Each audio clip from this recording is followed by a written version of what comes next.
Toughest exam है India का, UPSC, उसकी 2.5 लाख की फीस को हम 7,500 में कर दिए।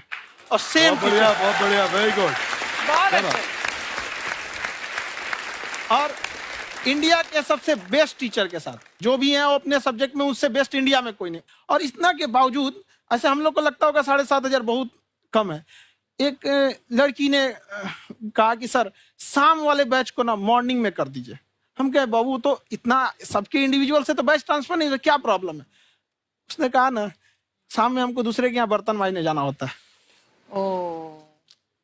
तो हम लोग को लगता है कि जितना ये तकलीफ इससे कई गुना जाते हैं। और कई बार तो ऐसा लगता है कि वो भी ना ले। एक लड़का बेचारा नदी से बालू निकालता था और वो बालू को भरता था, फिर नाव बालू को किनारे लेके बेचती थी और वो बालू भरता था, उससे मेरी फीस ले आया। हमारा हाथ कांप गया, हम कैसे फीस ले लेंगे यहाँ पर। बहुत बढ़िया। उसी दिन हमने ये प्रण लिया था कि भारत का कोई भी बच्चा उसके सफलता में पैसा उसकी बाधा नहीं बनेगी, चाहे उसको जितना भी पढ़ना रहे। आपका क्या बात। और अर्चना जी, मैं इनके बारे में एक बात, खान सर आपके बारे में मैं एक बात कहना चाहता हूँ। इनका जो स्टार्टअप है ये बूटस्ट्रैप्ड है। अच्छा। मैं साधारण भाषा में बता देता हूँ, ये सेल्फ फंडेड है। इन्होंने अभी तक किसी और से पैसा नहीं लिया है। ये इन्वेस्टर के पैसे से नहीं, इन्होंने खुद इसको बिल्ड किया है। और बल्कि इतना स्ट्रॉन्ग स्टार्टअप है ये कि मैं कहूंगा कि अगर इन्वेस्टर्स को इन्वेस्ट करना हो तो मैं इंडोर्स करता हूँ ऐसे स्टार्टअप्स को। यही सब चीजों को देखते हुए कई लोगों ने धमकी भी दिया था वहां पर। अच्छा। और उसके बाद बम चला दिए और 7-8 बम चला दिए और कुछ ब्लास्ट हुआ। एक बेचारा नया लड़का आया था एडमिशन लेने के लिए, उसकी स्कूटी उड़ा दिया। वो आया था, कहा कि सर हम तो पढ़ने आए थे, हमारा स्कूटी उड़ गया। हमारी ऑफिस उड़ा दिए सब। एक तो पास में आके गिरा और नहीं फटा वो।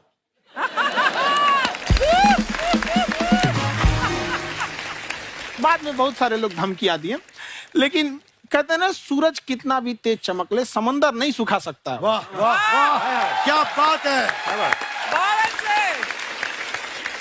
मैम एक्चुअली ये फीस कम करने का एक और रीजन है। 2.5 लाख 3 लाख की जो फीस में सब लोग पढ़ाई अफोर्ड नहीं कर पाते। इसलिए वो कुछ ही लोग अफोर्ड कर पाते हैं, तो उनका मेंटल लेवल तो बहुत ऊपर चला जाता है। लेकिन एक पूरे देश का मेंटल लेवल थोड़ा सा स्टेबल नहीं हो पाता। तो जब फीस कम रहेगी तो हर वो लड़का तैयारी करने के लिए आगे आएगा जिसका सपना है देश के लिए कुछ करने का। सीटें लिमिटेड हैं, उन्हें को मिलेगी, लेकिन जिन्हें नहीं मिलेगी उसे मिलेगा देश का एक जिम्मेदार नागरिक। तो इस देश को बदलना। क्या बात है।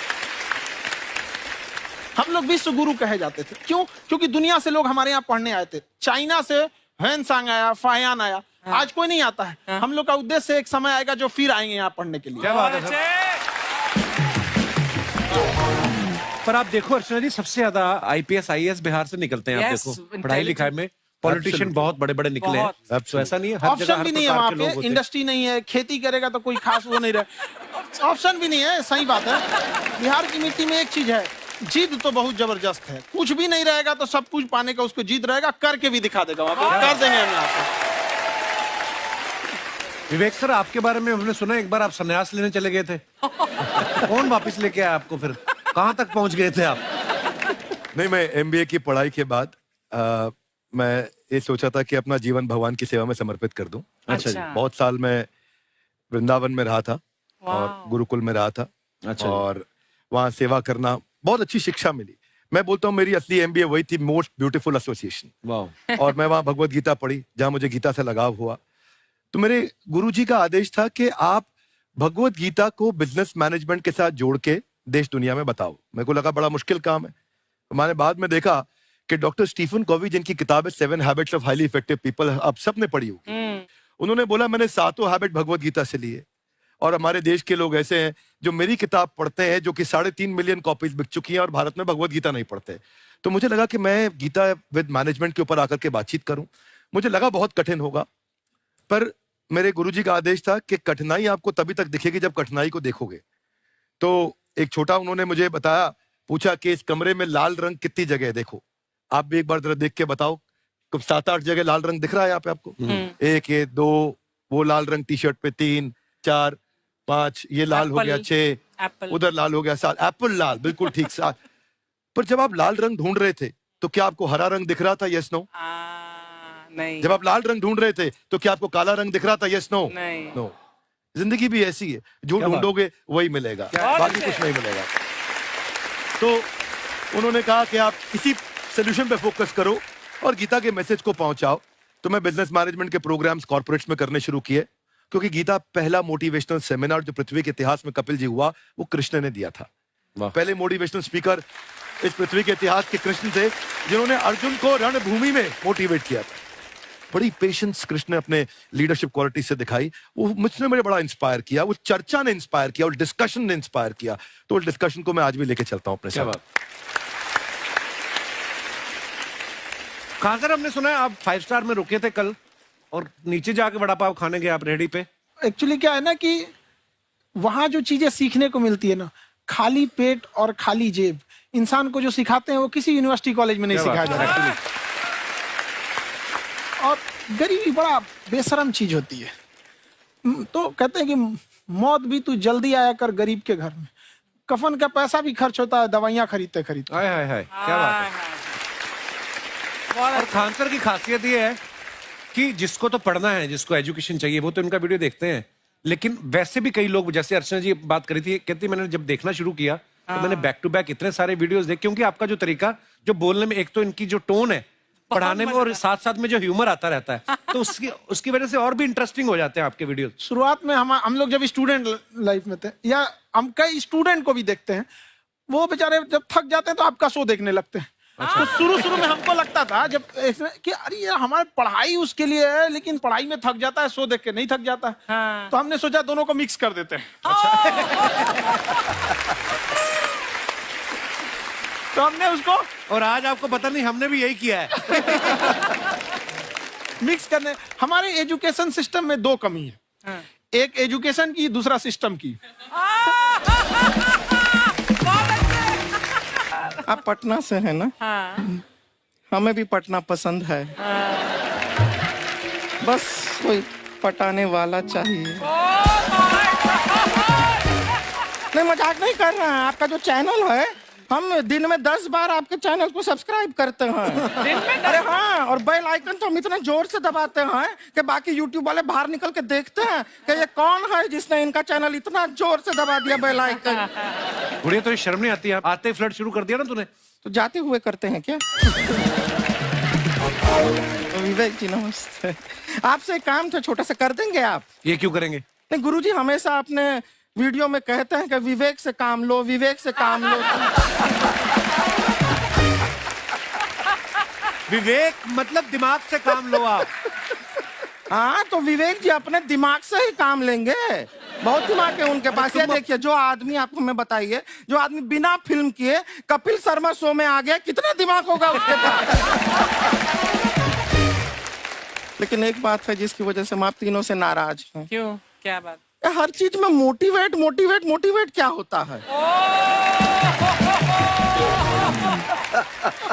सच कह रहा है, जब भी ये शब्द सुनते हैं हमें लगता है कोई हमें चिढ़ा रहा है। बदल दीजिए ना, खाली मोटिवेट बोलना ही क्यों जरूरी है? कुछ और कीजिए। रोटी वेट, छोटी वेट, पतली वेट, कुछ भी बोलिए, मोटिवेट हटाइए। तो गुड़िया, तू भी एक्सरसाइज किया कर ना, देख डॉक्टर साहब ने कितना वजन कम किया है, तू भी कर ले। ठीक है, फिर मोटिवेट से ही चला लेंगे। लेकिन मोटिवेशन कोई बुरा बात नहीं है। हमारे दादाजी भी वैसे बहुत मोटिवेट करते थे। हाँ, एक बार तो तालाब में डूब रहे थे हमारे दादाजी। हमारे पास रस्सी भी था, ट्यूब भी था, फिर भी हम अपने दादाजी को बचा नहीं पाए। क्यों? क्योंकि हमने उनकी ओर तिनका फेंका ना, वही कहते थे डूबते को तिनका का सहारा काफी। नहीं लगा सहारा, दादाजी बुड़बुड़ बुड़बुड़ बुड़बुड़। गुड़िया, तू क्या करने आई इधर? अरे हाँ, हम क्या करने आए हैं, एक पूछना था सर, खान सर, ये जो हमारा एक चाचा का लड़का है, उसको क्या है, थोड़ा पढ़ाई में प्रॉब्लम हो रहा है। तो 12वीं का पढ़ाई आप उसको अच्छी तरह करवा के 12वीं पास करवा देंगे आप? करवा देंगे, वेरी गुड, बात कर लेते हैं। हाँ, राम सरोवर, देखो हमारा बात हो गया है, ये 10वीं जो तुमसे नहीं दिया जा रहा है वो नहीं देना है।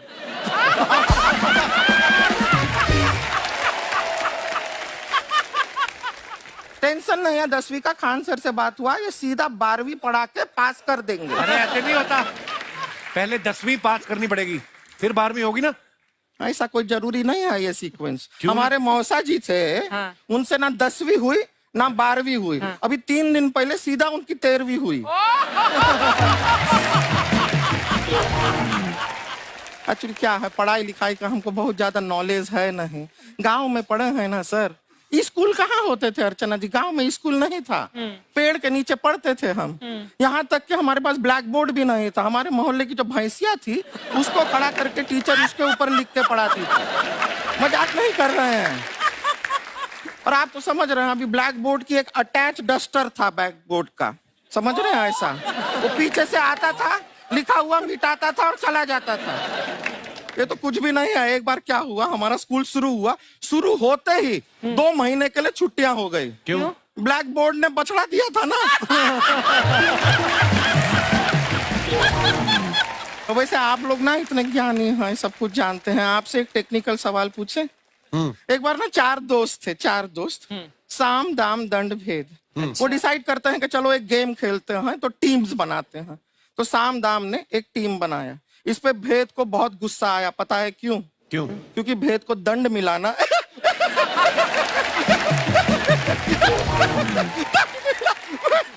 ये सिर्फ हंसती नहीं है सर, थोड़ा सा पेट्रोल पिला दो स्टार्ट भी हो जाती है। इतना है कि और भी बता दीजिए, जब हम बीमार होते हैं हम डॉक्टर के पास नहीं मैकेनिक के पास जाते हैं, और डिटेल दे दीजिए। ऐसा कुछ नहीं है सर, ये बोलते हैं खाली। लेकिन अभी एक रिक्वेस्ट था सर, हमारा एक भाई है, पुरुषोत्तम नाम है उसका, वो गांव से आया हुआ है। आप लोग थोड़ा उससे सब बातचीत करेंगे, थोड़ा उसको प्रोत्साहन देंगे। और शर्मा जी, आपसे भी एक रिक्वेस्ट था, आपसे हमने कभी कुछ मांगा नहीं है। पुरुषोत्तम आएगा ना, एक बार बस उससे कह दीजिएगा, पुरुषोत्तम तुम कितने हैंडसम हो। मैंने देखा ही नहीं अभी तक। हाँ, तो देख के बस बोल दीजिएगा तुम ठीक है। कितने हैंडसम हो, ऐसा बोल दीजिएगा प्लीज। ठीक है। हम बुला लेते हैं पुरुषोत्तम।